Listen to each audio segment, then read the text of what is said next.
느헤미야 드디어 마지막 설교가 좀 됐습니다. 그래서 오늘 읽었던 느헤미야 본문보다 느헤미야 전체를 가지고 좀 이야기를 좀 하려고 좀 설교를 좀 준비를 좀 했어요. 그래서 먼저는 이제 느헤미야에 등장하는 등장 인물이 있잖아요. 네 부류의 사람이 등장 인물이 있는데 이 사람들에 대한 이야기를 먼저 하려고 합니다. 어떤 사람들이 이 포로기 역사 가운데 있었는지를 들여다보려고 하고요. 그다음에 두 번째로는 뭐냐면 그들에게 있었던 여러 사건들에 대한 이야기를 아주 간략하게 좀 정리해서 느헤미야 이야기를 좀 하려고 합니다. 그리고 마지막으로는 이스라엘에게 남아 있는 희망에 대한 이야기를 좀 여러분들과 좀 나누고 싶습니다.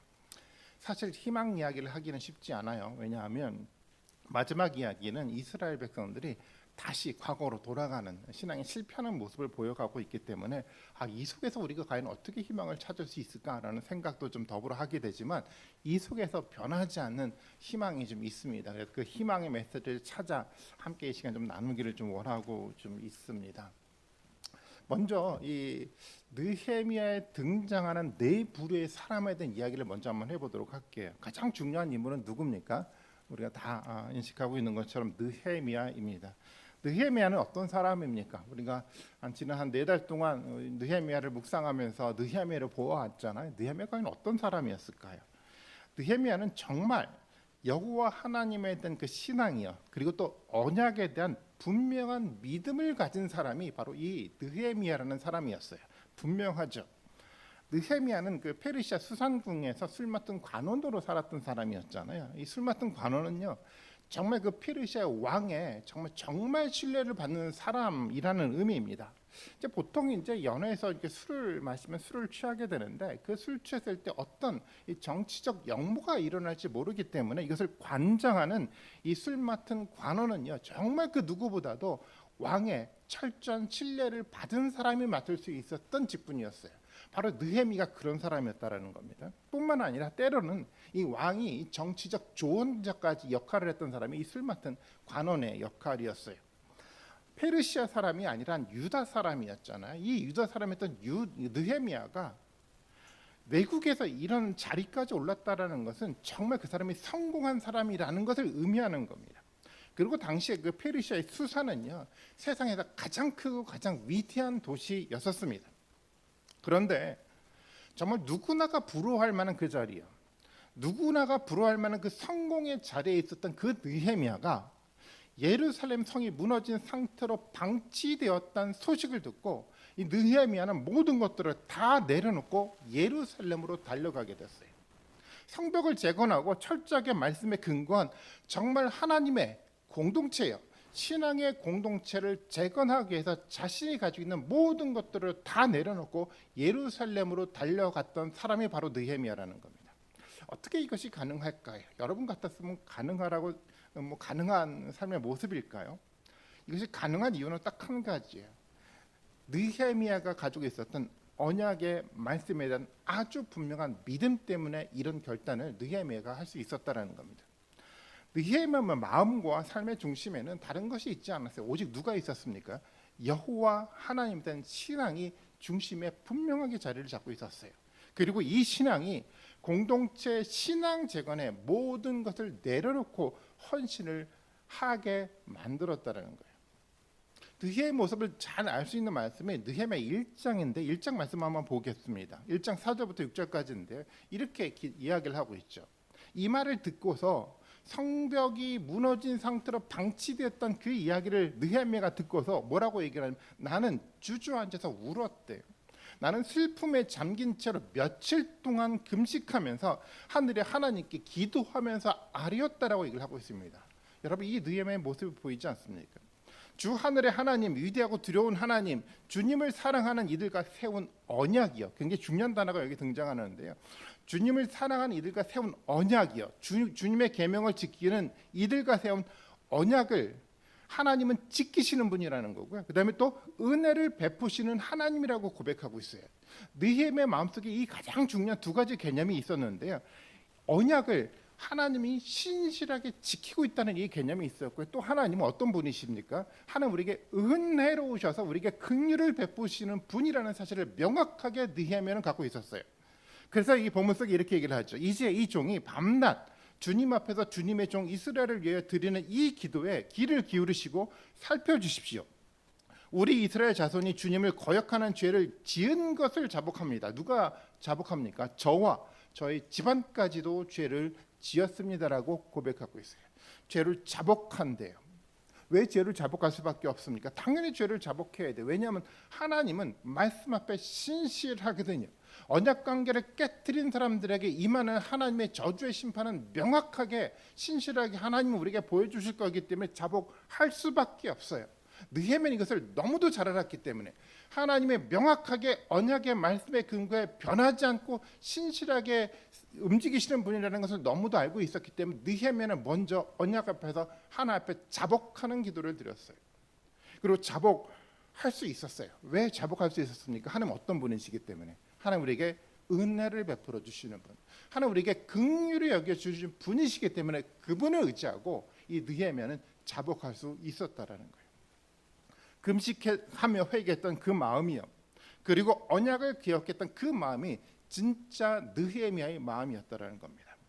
하나님은요 다른 사람이 아니라 바로 이런 사람이요, 이런 회개의 마음과 언약에 대한 마음을 가졌던 이런 사람들과 함께 하나님은 하나님의 나라의 역사를 만들어가게 돼 있어요. 너무도 당연하지 않을까요? 느헤미야서는 바로 이런 느헤미야 같은 사람과 함께 만들어가는 정말 희망이 있는 하나님의 역사가 기록되어 있는 역사서가 바로 느헤미야서라는 겁니다. 느헤미야를 함께 만들어가는 희망의 역사예요. 그리고 우리는 또 다른 사람을 발견하게 됩니다. 두 번째 부류의 사람인데 방해자였던 도비아와 산발랏과 같은 사람이었어요. 이들은 정치꾼들이었죠. 조금이라도 더 많은 권력, 더 많은 돈과 더 많은 명예를 가지려 했던 전형적인 정치인들이었어요. 이들은요 자신이 가지고 있는 돈과 권력과 명예를 조금도 잃고 싶어 하지 않았어요. 그것이 주된 목적이었습니다. 오히려 더 많은 것을 갖기 위해 수단과 방법을 가리지 않았죠.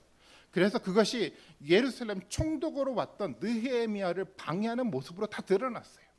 느헤미야가 돌아오니까 자신의 자리를 뺏길까 봐요. 자신의 권력이 조금이라도 부족해질까 봐 느헤미야를 끊임없이 방해했던 사람들이 바로 산발랏과 도비아라는 사람이었어요. 뿐만 아니라 그들이 끊임없는 방해가 실패돼서 결국 어떻게 하려 했습니까? 이 느헤미야를 죽이려고까지 했던 사람들이 바로 이 사람들이었다라는 거예요. 느헤미야 6장 2절의 말씀에 보면 이렇게 표현하고 있잖아요. 산발랏과 게셈이 나에게 전가를 보내왔는데 오노 들판에 마을로 오시오. 거기서 좀 만납시다라고 제안을 하는데 느헤미야는 알았어요. 나는 그 말 속에 그들이 나를 해치려는 흉계가 있다는 것을 너무도 명확하게 알고 있다라고 얘기를 하고 있어요. 이들은요 산발랏과 도비아 게셈 같은 사람들은요 자신의 목적을 이루기 위해서 수단과 방법을 가리지 않아요.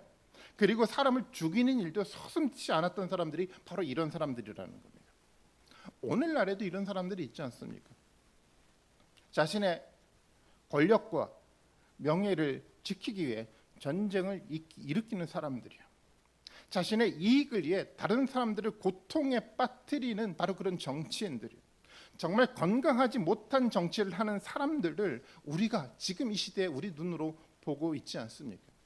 역사 속에서는요 이런 사람들이 끊임없이 계속해서 나타나서 살아갔어요. 요한계시록에서는요 이런 잘못된 욕망을 가진 정치인들을 뭐라고 표현하냐면 짐승이라고 상징적으로 표현을 해요.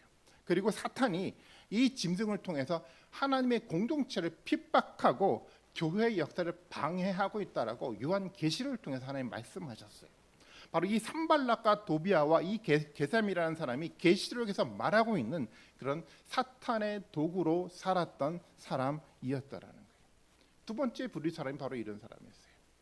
그리고 세 번째 부류의 사람이요. 우리가 정말 자세하게 살펴봐야 되는데요. 바로 제사장 엘리야십이라는 사람이었습니다. 이 사람은요. 세상의 정치일과 사실은 같은 마음을 가지고 살았던 사람이었어요. 자신의 성공의 목적을 두고 살아가는 사람이었다라는 겁니다. 그런데 산발랏과 도비아가 조금 다른 것은 뭐냐면 이 사람은요. 성전의 제사장이라는 직분을 가지고 있었던 사람이라는 거예요. 교회의 직분을 가지고 살았던 사람이라는 것이 달라요. 그리고 그 직분을 어떻게 사용을 합니까? 그 직분을 자신의 성공을 위한 수단으로 사용했던 사람이 바로 제사장 엘리야십이라는 사람의 삶의 모습이었어요.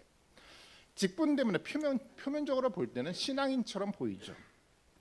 그렇지만 내면적으로는 세상의 정치인들과 하나도 다르지 않았습니다.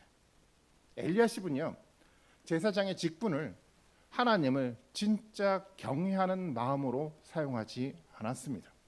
자신을 드러내고 자신을 이익을 위한 수단으로 이 제사장 직분을 사용했던 사람이 바로 엘리야십 제사장이었다라는 거예요. 느헤미야 3장 1절의 말씀 한번 볼게요. 이렇게 기록을 하고 있어요. 대제사장 엘리야십이 동료 제사장들과 함께 나서서 양문을 만들어 하나님께 바치고 문짝을 제재 아래 달았으며 한매의 망대와 하나넬 망대까지 성벽을 쌓아서 봉헌하였다라고 얘기를 하고 있어요. 이상하죠?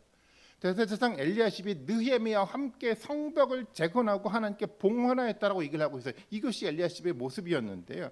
그런데 이 엘리야십이 13장 4절의 말씀 보면 전혀 다른 모습으로 드러나요. 볼까요? 13장 4절의 말씀이요.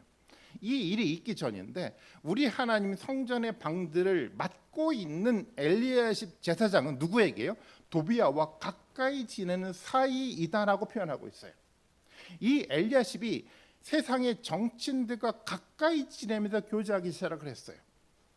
오늘날도 이런 사람들이 정말 많지 않습니까? 세상의 정치인들과 좀 친분을 가지려고 하는 지도자들이 굉장히 많아요. 예전에 어떤 집회 대형 큰 교회 목사님을 초빙해서 이제 말씀을 듣게 되는 경우가 굉장히 많았는데요. 되게 동일한 것 중에 하나가 뭐냐면 이분들이 오기만 하면 세상의 가장 큰 정치인, 특히 뭐 대통령과 같은 이 정치인들과 자기가 얼마만큼 친분이 있었는지를 끊임없이 자랑하려고 하더라고요. 이해가 되지 않았어요. 아니, 더 위대한 하나님의 교대의 지도자인데 아니 왜 세상의 지도자와의 친분을 그렇게 자랑하려고 하는지 저는 이해가 되지 않았어요. 그리고 엘리야십은 어떤 사람이었습니까? 성전의 큰 방을 이방인이었던 도비야에게 내준 사람이었어요. 이것은 마치 오늘날 교회가요, 교회 중심에 세상의 정치인을 세운 것과 마찬가지 모습이었다라는 거예요. 이해가 여러분 되십니까? 이 엘리야십의 모습이 이해가 되지 않아요. 느헤미야가 잠깐 예루살렘을 비웠어요. 한 2, 3년 정도 비운 것으로 예상이 되는데요. 그 사이에 엘리야십이 이런 일을 벌인 거예요. 성벽을 쌓으며 느헤미야를 도왔던 사람이 어떻게 이렇게 변할 수가 있을까요? 그래서 많은 성경학자들은요 이렇게 해석을 하고 있더라고요. 3장 1절의 엘리야십과 13장 4절의 엘리야십은 다른 인물이었을 거다라고 추측을 하더라고요.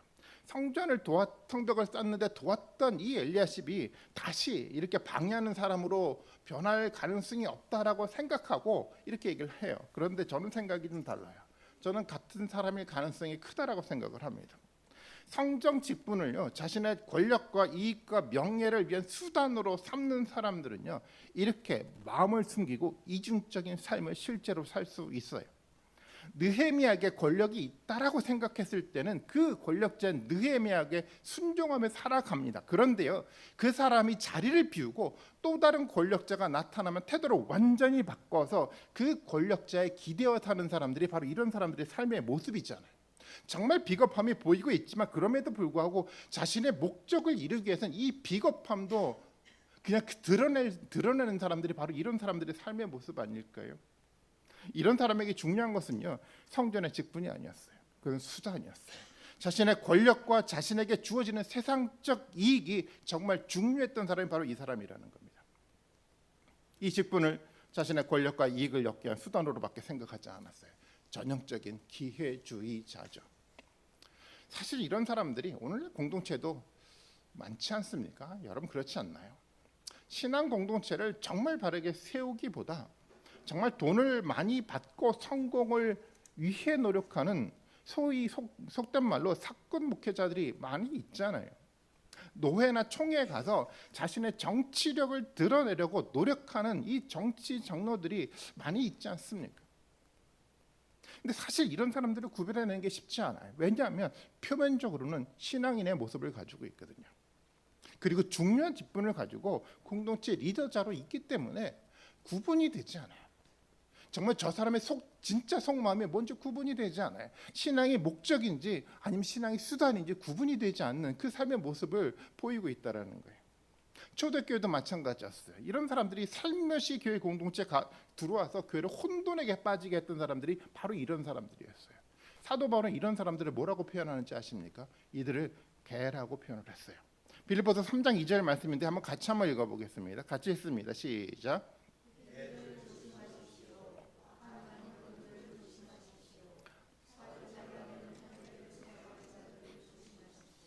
조심하래요. 개를 조심하고요. 악한 일꾼을 조심하고요. 할례를 주장하는 전통을 만들어가는 사람들을 조심하래요.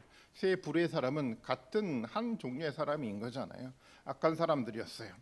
개와 같은 사람들이었어요. 전통을 주장하는 사람들이었어요. 이 사람들은요, 교회를 안에서 복음을 목적에 두지 않았어요.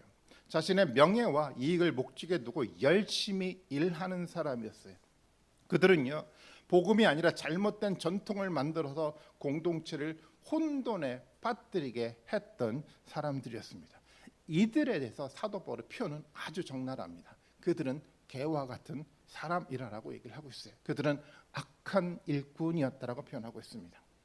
정말 느헤미야와 정말 다르지 않습니까? 느헤미야는요, 권력과 명예를요 목적에 두지 않았어요. 그것을 수단으로 생각했어요. 느헤미야의 삶에 대한 참된 목적은 어디에 둡니까? 건강한 하나님의 신앙 공동체 회복의 목적을 두는 거예요. 느헤미야가 이렇게 고백을 하잖아요. 자기가 페르시아에서 술 맡은 관원이 된 그 이유를 찾아냈는데, 왜냐하면 이것이 하나님의 공동체를 재건하게 하는 하나의 수단으로 하나님에게 주셨다는 것을 깨닫기 시작했기 때문에 느헤미야가 고백을 했어요. 우리가 다음에 읽게 될 에스더도 마찬가지였잖아요. 에스더가 이렇게 고백을 합니다. 내가 페르시아에서 왕후가 된 것은 어떤 때를 위함인지 아십니까? 이스라엘 공동체를 지키기 위해서 하나님이 준비시켜줬던 과정이라고 에스더가 고백을 해요. 그래서요, 이 에스더는 자신의 왕후 직을 걸고 왕 앞에 당당하게 나가지 않습니까? 그리고 에스더가 고백하는 게 있잖아요. 뭐라고 고백하는지 여러분 잘 아시죠?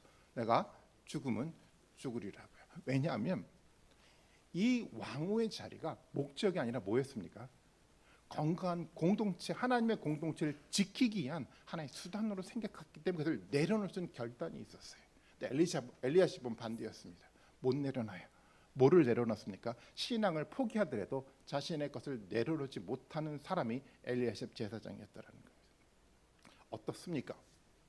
여러분들에게 질문 한번 던져볼게요. 우리는 하나님에 대한 신앙이 우리의 성공을 위한 수단으로 사용하고 있습니까?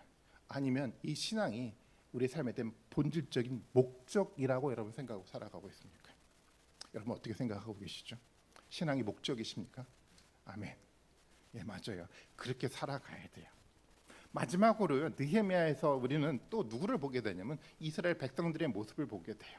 이들은요, 사실은 그 예수님의 그 씨 뿌리는 자의 비유에서 나오는 것처럼 길가라든가 돌짝밥과 이 가시덤불 같은 마음을 가진 사람들이었어요. 그래서 말씀의 은혜를 받고 결단을 하기는 하지만 어려움이 생길 때, 그리고 지도자가 없을 때 쉽게 신앙을 포기하려는 사람들의 모습을 가지고 있었습니다. 이 백성들은 느헤미야가 있을 때는 느헤미야와 함께 말씀의 공동체를 재건을 위해서 정말 최선을 다해서 헌신했던 사람들이었잖아요. 그들의 최선은 가짜 마음이 아니었어요. 진짜 마음, 진심이었다라는 겁니다. 그런데요, 느헤미야가 자리를 비웠을 때 상황이 완전히 바뀌었어요. 그들의 결단은 사라졌습니다. 신앙은 정치꾼들에 의해서 쉽게 다 무너져 내려버린 거였어요. 말씀이 열매를 맺지 못하고 나무가지가 완전히 말라버린 것처럼 이들의 신앙이 완전히 말라버린 거였습니다. 백성들의 신앙은 견고하지 않았습니다. 오늘날에도 이런 부류의 사람들이 있지 않습니까? 어떤 사람들은요, 목회자들의 의존해서 신앙을 지켜가는 사람들이 있어요. 그래서 목회자로부터 좋은 설교를 받으면 은혜를 받는데 그 은혜에 대한 기억이 사라져가면 신앙도 같이 사라져가는 경험을 하게 돼요. 목회자가 있을 때는 굉장히 신앙이 좋은 것 같은데 목회자가 떠나고 목회자가 아니라 정말 이제 말씀 앞에 섰을 때는 신앙을 찾아가지 못하는 사람들이 좀 있어요. 말씀이 아니라 주변 사람들의 말에 쉽게 마음을 뺏겨서 신앙으로부터 멀어져가는, 흔들리는 사람들이 있습니다. 계속 이리저리 흔들리며 살아가는 백성들과 같은 삶의 모습을 우리도 가질 수 있어요. 왜 그렇습니까? 우리 중심에, 신앙의 중심에 말씀이 자리를 잡지 않았기 때문에 그래요. 느헤미야처럼요, 우리 삶의 중심 가운데 신앙의 본질적 목적을 두고 살아가지 않기 때문에, 하나님의 약속했던 언약의 약속에 대한 정말 철저한 믿음이 우리 가운데 있지 않기 때문에 이렇게 흔들리는 겁니다. 사람의 말에 흔들리고요, 상황에 따라 흔들리고요, 목회자가 있고 없고에 따라서 흔들리고요, 은혜를 받을 때와 받지 않을 때가 계속 흔들리는 그런 삶들을 살아가게 돼요. 어떻습니까? 이런 흔들리는 사람들이 하나님의 건강한 교회 공동체를 여러분 세울 수 있을 거라고 생각하십니까? 가능하지 않아요. 어떻게 세워갑니까? 계속 혼돈이 있는 공동체를 만들어갈 수밖에 없어요. 이런 백성으로는요, 하나님의 건강한 공동체가 만들어지지 않아요. 실제적으로 그렇죠. 그들이 어떤 역사를 만들어갔는지 보겠습니다. 느헤미야 12장 43절의 말씀인데요, 그들이 이런 모습을 보여갔어요. 우리가 나눴던 말씀인데, 그날 사람들은 많은 제물로 제사를 드리면서 기뻐하였다. 하나님이 그들을 그렇게 기쁘게 하셨으므로 여자들과 아이들까지도 함께 기뻐했고 예루살렘에서는 기뻐하는 소리가 멀리까지 울려 퍼졌다라고 얘기를 하고 있어요. 그들의 기쁨의 소리가요, 얼마만큼 대단했냐면 예루살렘을 퍼져 다른 도시에 전달 때까지요, 하늘을 찌를 듯한 기쁨의 소리가 예루살렘에 차고 넘쳤다라고 성경은 이야기하고 있잖아요. 이들은 정말 기쁨으로 결단했어요. 그리고 말씀에 순종하겠다라고 결단을 했어요. 그리고 레위인들을 위해서 그들은 11조를 내겠다라고 결단을 했어요. 그래서 그들은요, 정말 이제는 성전에서의 말씀 가운데 바른 예배가 드려지기를 바라는 간절한 갈망을 그들이 갖고 있었다라는 겁니다. 그런데 얼마 지나지 않아 느헤미야가 예루살렘을 비웠을 때 상황은 완전히 바뀌어버렸어요. 엘리야십과 도비아에 의해 성전이 완전히 점령되고 11조는 레위인들에게 제대로 분배되지 않았습니다. 그래서 레위인들은 하나 둘씩 성전을 떠나갔습니다. 느헤미야 13장 10절 말씀 봐볼까? 이렇게 기록하고 있습니다. 내가 또 알아보니 레위 사람들은 그동안에 받을 목을 받지 못하고 있었다. 그래서 레위 사람들과 노래하는 사람들은 맡은 일을 버리고 저마다 바치는 곳으로 떠나갔다라고 이야기를 좀 하고 있어요. 성전 예배가 무너져 갔잖아요. 그러다 보니까 또 뭐가 무너져 갑니까? 백성들의 삶도 함께 무너져 가기 시작을 했어요. 하나님의 교회 예배가 무너지면요, 당연히 우리의 삶도 무너질 수밖에 없는 겁니다. 그들은요, 이제는 안식일을 다시 지키지 않게 되었어요. 그리고 그들은요, 다시 이방인들과 혼인하며 신앙을 사람들이 떠나가기 시작을 했다라는 거예요. 이렇게 변해갔어요. 느헤미야 13장 23절 24절 말씀 봐볼까? 이렇게 표현하고 있잖아요. 그때 내가 또 보니 유다 남자들이 아스돗과 암몬과 모압의 여자들을 데려와서 아내를 삼았대요. 그들 사이에 태어난 아이들의 절반은 아스돗 말이나 다른 나라 말은 하면서도 유다 말은 못하였다라고 기록을 하고 있습니다. 새롭게 태어난 아이들이요, 유다 말을 하지 못했어요. 그 말은 어떤 이야기입니까? 성경의 언어를 이해할 수 없는 세대들이 만들어지고 있다는 의미였어요. 도비아의 나라였던 암몬과 모압 사람들과 같은 마음을 가진 아이들이 태어나기 시작했다라고 성경은 얘기를 하고 있어요. 여러분, 우울하지 않습니까? 저는 이 말씀을 보면서 오늘날 우리 아이들에 대한 생각을 좀 많이 하게 됐어요. 오늘날 아이들은요, 성경의 언어를 이해하기 정말 힘들어합니다. 어려워합니다. 성경의 언어는요, 개인의 언어가 아니라 공동체의 언어예요. 그래서 이 공동체에 대한 마음이요, 이것이 이해가 되지 않으면 성경의 언어를 이해할 수가 없어요. 오늘날 아이들은 굉장히 자기중심적으로 살아가잖아요. 조금도 자신이 피해를 받는 것을 참지 못해요. 공동체를 위해 희생하는 것 그들은 이해하지 못해요. 아니, 다른 사람들을 위해 내가 죽어야 한다는 이 이야기를 공동체 의식이 없는 아이들에게 어떻게 이해를 시킬 수 있을까요? 가능하지 않아요. 희생과 헌신과 사랑과 같은 이 성경의 공동체 언어를 그들은 이제 이해할 수 없게 되었습니다. 왜 이런 역사가 만들어졌습니까? 바로 이런 역사는 바로 오늘날 교인들이 세상과 혼인의 관계를 맺었기 때문에 그래요. 호세아서를 통해서 말하고 있는 것처럼 하나님을 사랑하기보다 누구를 사랑했습니까? 세상과 세상 문화를 사랑했기 때문에 이런 일들이 벌어졌어요. 하나님의 말씀보다요, 세상의 지식을 더 신뢰하고 사랑했기 때문에 이런 일들이 벌어졌다라고 성경은 얘기를 하고 있는 겁니다. 느헤미야는 또 하나 이야기를 지적을 하죠. 솔로몬 했던 이야기입니다. 13장 26절 우리가 읽었던 본문이 있잖아요. 이렇게 우울한 얘기를 합니다. 이스라엘 왕 솔로몬이 죄를 지은 것도 바로 이방 여자와 결혼한 일이 아니요, 어느 민족에도 이 솔로몬과 같은 왕은 세상에 없었어요. 그는 하나님의 사랑을 한 몸에 받았고요. 하나님은 그를 온 이스라엘의 왕으로 삼으셨습니다. 그런데 그마저도 죄를 짓게 되었는데 뭐 때문에? 이방 여자를 아내로 들이면서 솔로몬이 죄를 지었다라고 얘기를 하고 있어요. 솔로몬마저도 이렇게 신앙이 무너져 내려 버렸다라는 겁니다. 여러분 이해가 좀 되십니까? 이 이야기는 열왕기상 11장 18절에서 11절까지 이야기예요. 여러분 이 이야기를 좀 읽어볼 필요가 있는데 이렇게 기록을 하고 있습니다. 그는 그의 외국인 아내들이 하자는 대로, 이방 여자들이 하자는 대로 그들의 신에게 향을 피우며 제사를 지냈대요. 아니 하나님에게 제사를 지내는 게 아니라 누구에게 제사를 지내죠? 자기 여자의 신이었던 이방 신에게 제사를 지내고 있다라는 거. 누가요? 솔로몬이요. 이와 같이 솔로몬의 마음이 주 이스라엘의 하나님을 떠났기 때문에 주님께서는 솔로몬에게 진노하셨고, 주님께서는 두 번씩이나 솔로몬에게 나타나셨는데요. 다른 신들을 따라가지 말라고 당부했지만 솔로몬은 주님께서 하신 말씀을 순종하지 않았어요. 그러므로 주님께서 솔로몬에게 이렇게 말씀하셨습니다. 되게 중요한 얘기예요. 내가 이러한 일을 하였고 내 언약과 내가 내게 명령한 내 법규를 지키지 않았기 때문에, 너가 언약에 신실하지 않았기 때문에 하나님은 그 이스라엘 백성들에게 심판을 내립니다. 어떤 심판을 내립니까? 내 왕국을 떼어서 내 신하에게 주겠다라는 심판의 메시지를 솔로몬에게 주는 거예요. 이 솔로몬 때문에 그래서 이스라엘이 어떻게 변해갔습니까? 이 한반도 이 역사가 남과 북으로 나눴던 것처럼 당시에 이스라엘 나라가요, 북이스라엘과 남유다로 분리가 돼서 서로 긴장하고 갈등하다가 외국에서 멸망하는 이 우울한 역사를 그들이 맞이하게 되지 않았습니까? 누구 때문에요? 사실은 솔로몬 때문에 그랬어요. 뭐 때문에? 솔로몬이 이방 여자를 데리고 와서 그들의 문화를 따라 살아갔던 이 삶의 모습 때문에. 이 삶의 모습 때문에 결국은 하나님의 신실한 언약은 깨져가기 시작을 했고요. 그리고 그것을 통해서 공동체의 신앙은 함께 무너져가는 일들을 역사 속에서 만들어갔다는 거예요. 이것이 느헤미야의 마지막 이야기입니다. 어떻습니까? 여러분 희망이 보입니까? 이 속에서 희망이 보입니까? 희망이 보이지 않아요. 느헤미야 이후로 여러분 잘 아시는 것처럼 동시대에 기록했던 말라기 선지서 이후로 400년 동안 선지자들의 말씀은 예루살렘에 전해지지 않았어요. 영적 암흑의 시대로 들어가게 되었다라는 의미라는 겁니다. 여기서 어떻게 우리가 희망을 찾을 수 있을까요? 과연 가능할까요? 네, 가능해요. 누구를 통해서요? 느헤미야를 통해서 희망의 가능성을 우리는 볼 수 있습니다. 느헤미야를 우리의 기도를 좀 봐야 되는데요. 이 기도를 통해서 정말 우리가 볼 수 있는 희망을 여기서 찾을 수가 있어요. 느헤미야 13장 14절 말씀에 보면 이렇게 표현하고 있죠. 하나님, 내가 한 일을 기억하여 주십시오.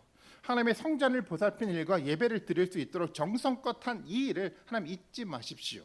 13장 22절에 이렇게 또 기도하죠. 나의 하나님, 내가 한 이 일도 기억하여 주십시오.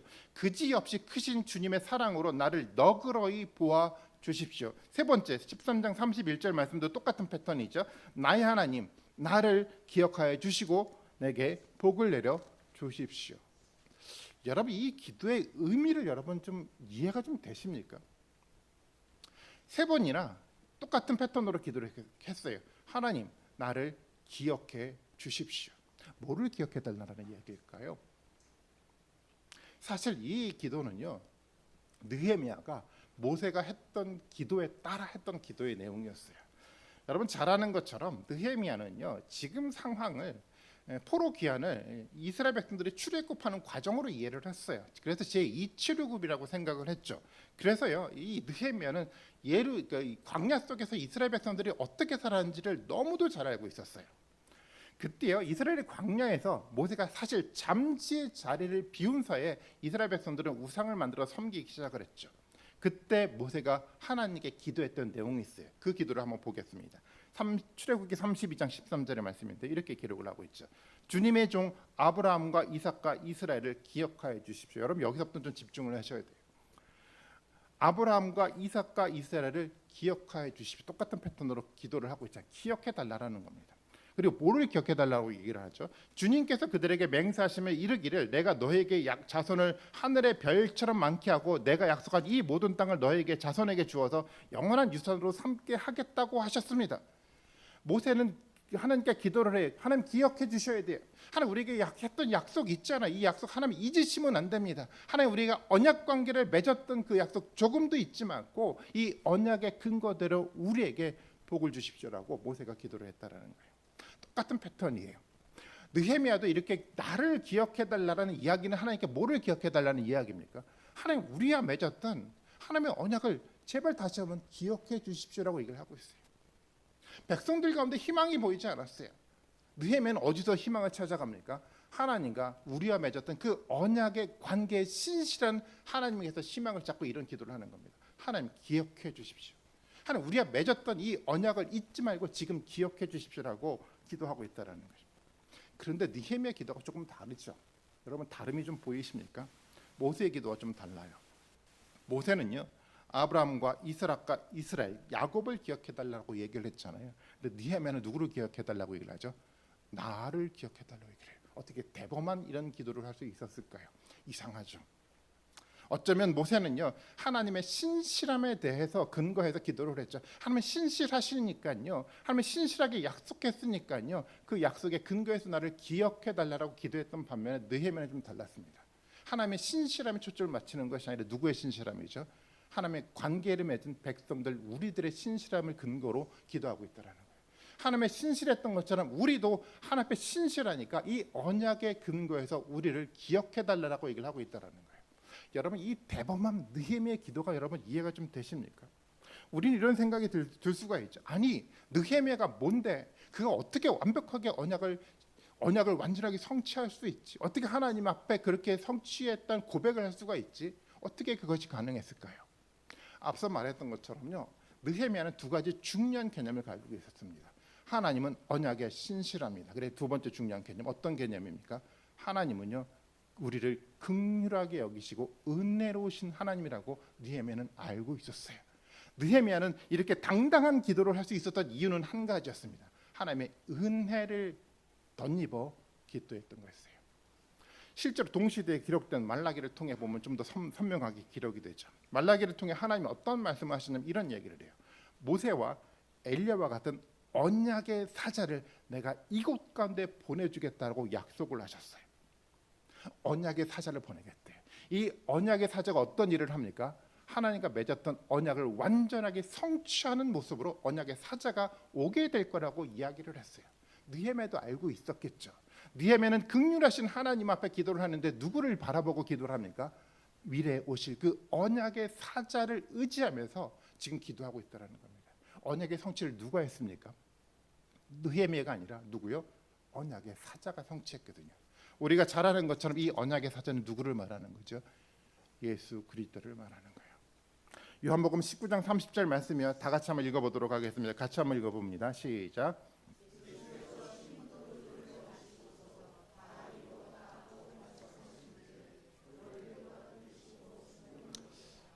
마지막 십자가에서 했던 이야기입니다. 뭐라고 얘기했습니까? 내가 다 이루었대. 뭐를 다 이뤘습니까? 하나님과의 언약 관계를 완전하게 예수님이 이뤘다라고 선언을 하고 돌아가신 거예요. 언약을 누가 성취했습니까? 예수 그리스도예요. 우리는 그 예수 그리스도 안에서 언약의 성취를 경험할 수가 있어요. 우리는 부족해요. 그래서 하나님의 긍휼하신가 하나님의 은혜를 덧입을 수밖에 없는 존재입니다. 그럼에도 불구하고 우리도 기도할 수 있어요. 누구 때문에요? 예수 그리스도께서 성취하셨기 때문에 예수 그리스도 안에서 우리는 당당하게 기도할 수 있죠. 하나님 나를 기억해 주십시오. 예수 그리스도 안에 있는 나를 기억해 주시고 예수 그리스도의 성취했던 그 위대한 언약의 성취가 나의 성취이기 때문에 이 언약을 기억하시고 하나님 나를 축복하여 주십시오라고 기도하고 있는 거예요. 저는 이런 느헤미야 같은 사람을 저는 그루터기 같은 사람이라고 생각을 해요. 어떤 상황 속에서도 변하지 않고 정말 하나님을 붙들고 살아가는 이 그루터기 같은 이 사람 때문에 하나님의 역사는 중단되지 않고 끊임없이 확장 발전해 나가게 되어 있습니다. 이 그루터기 같은 사람들이요. 얼마 전에 이런 얘기를 한 장로님이 하시더라고요. 산에 보면 그 나무가 되게 많은데 재선충이라는 병충해가 이 나무에 옮겨 다니면서 나무를 다 죽이고 있대요. 이것을 막지를 못한데 산 전체가 이 병충해 때문에 노랗게 나무가 다 죽어가는 상황을 만들어가는 위기 속에 있대요. 그런데요, 근데 근데 이거 위기가 아니랍니다. 병충해 때문에 모든 나무가 죽어가는데, 그런데 그 병충해를 극복한 하나의 그루터기 같은 나무가 살아남아서요, 그 나무가 다시 산을 푸르르게 만들어가는 것이 자연의 법칙이래요. 여러분 그렇지 않습니까? 세상은요 끊임없이 희망이 없어 보이는 세상처럼 만들어져 가요. 그런데 괜찮아요. 우리에게 희망이 보이지 않을 수 있습니다. 그런데 괜찮아요. 우리에게 누가 있습니까? 그루터기와 같은 존재가 있기 때문에 다시 이 그루터기가 세상의 어떤 방해와 도전에도 굴하지 않고 다시 한번 믿음으로 바르게 세워져 갔을 때요, 하나님이 이 그루터기를 통해서 세상을 다시 푸르르게 만들어 간다라고 하나님 약속하신 거예요. 이 그루터기 같은 신앙을 가져야죠. 엘리야십도 그리고 이스라엘 백성도 아니었습니다. 누구였습니까? 바로 느헤미야.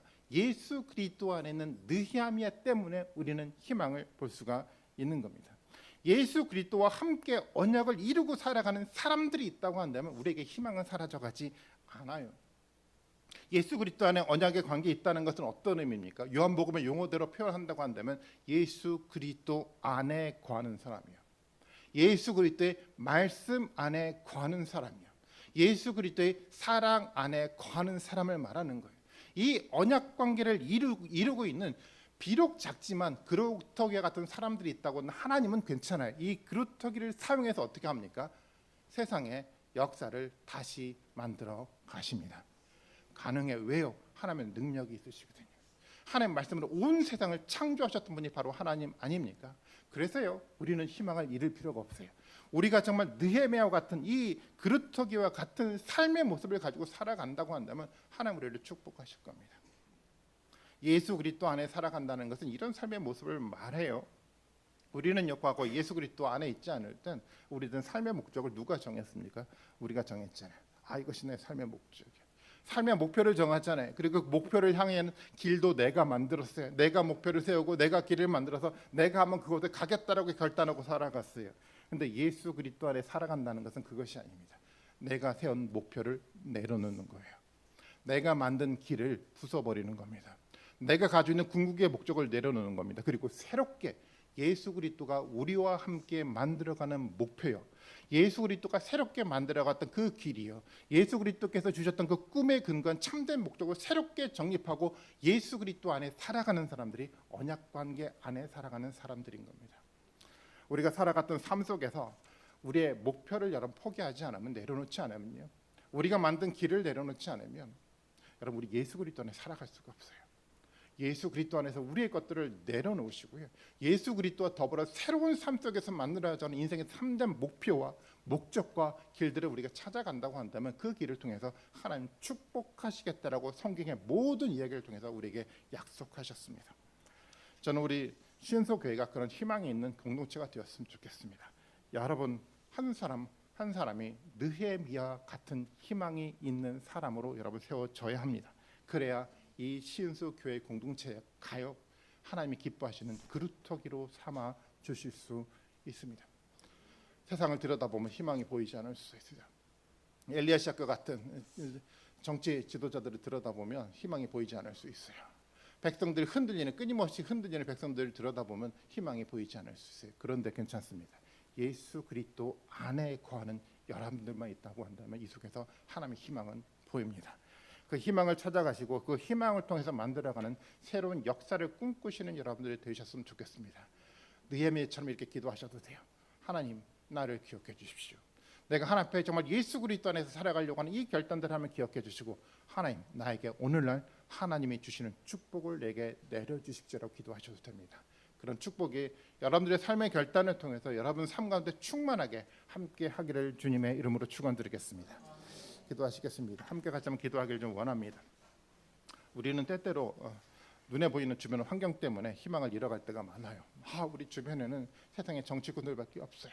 우리 주변에는 엘리압 대제사장처럼 마음과 겉이 다른 사람들밖에 보이지 않아요. 우리 주변에는 마음이 끊임없이 흔들리는 이스라엘 백성들과 같은 사람밖에 보이지 않아요. 그런데 괜찮습니다. 우리가 정말 느헤미야 같은 사람을 우리 안에서 발견한다고 한다면 그 속에 참된 희망이 우리 가운데 있을 수 있어요. 하나님 우리에게 영적 눈을 열어주셔서 그런 사람들을 보고 내가 그런 사람들이 되게 해달라고 이제 같이 한번 기도하길 원합니다. 기도하시겠습니다.